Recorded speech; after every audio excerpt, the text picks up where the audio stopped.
खरे समाजकार्य म्हणजे ज्याला मदत करायची त्याच्या चेहऱ्यावर आनंद फुलवणे होय। तुम्ही केलेल्या मदतीचे ओझे दबलेपण मदत घेणाऱ्याच्या चेहऱ्यावर दिसता कामा नये। लंगरच्या माध्यमातून सर्व समाजातील गरजू भुकेलेल्यांना भोलासिंग अरोरा देवाचे कार्य मानून अन्नदान करीत खरे समाजकार्य करीत आहेत, असे गौरवोद्गार ज्येष्ठ बँकिंग तज्ज्ञ शिखर बँकेचे अध्यक्ष विद्याधर राणस्कर यांनी काढलेत।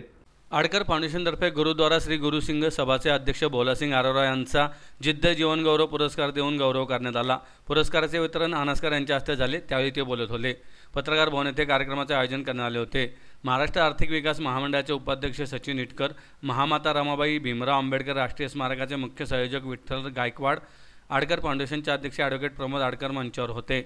समाजात उत्तम काम करणाऱ्या व्यक्तींची पारख करून त्यांचे कार्य समाजापुढे आणणे आडकर फाउंडेशनच्या माध्यमातून गेले अनेक वर्ष सातत्याने केले जात आहे। याविषयी राणस्कर यांनी आनंद व्यक्त केला। सत्काराला उत्तर देताना भोलासिंग अरोरा म्हणाले, एकदा हातात घेतलेले काम जिद्दीने वेळेत आणि उत्तमरित्या करणे यावर माझा विश्वास आहे। हा पुरस्कार माझ्या कार्यासाठी शाबासकीची थाप आहे। गुरु नानक देव महाराज यांचे कार्य मी पुढे नेत आहे या भावनेने लंगर वाटतो आहे।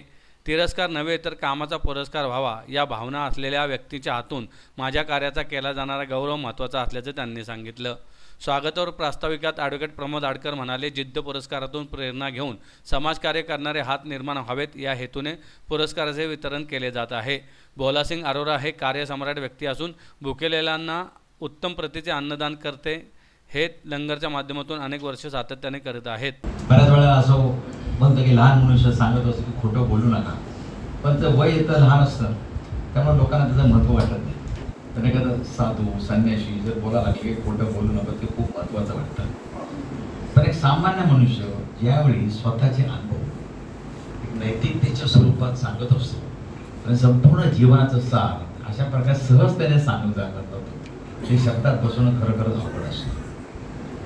ज्यावेळी त्याने उदाहरण दिलं की गायकवाडांच्या बरोबर ते कॉर्पोरेशनकडे गेले, रमाबाईंचा पुतळा बसवण्याकरता फाईल क्लिअर होतो आणि त्याने सांगितले की मोठमोठे आमदार खासदार इतके येऊन गेले, मी कोण आहे त्यामध्ये, पण हे गेले आणि फाईल क्लिअर झाली। तर हेतू असा आहे, खरोखरच तुम्हाला सांगतो, ज्यावेळी एक नीतिमान सज्जन मनुष्य बोलतो 100% समोरच्या माणसावर नैतिकतेचा इतका मोठा दबाव येतो।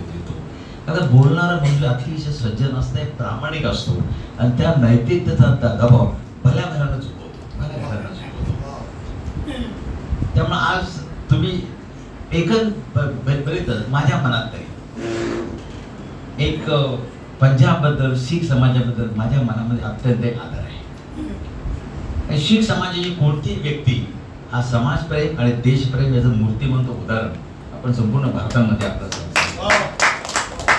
कुठली शीख समाजाची व्यक्ती समोर आली की त्याच्याबद्दल देशप्रेम आणि समाजप्रेम याच्याबद्दल शंका घ्यायला कोणाची मनामध्ये कधीही शंका हे त्या समाजाचं एक कर्तृत्वपणा किंवा समाज रीती रूढी रिवाज ज्या पद्धतीने तो चाललेला आहे त्याचं एक मूर्तिमंत उदाहरण आहे असं मला वाटतं।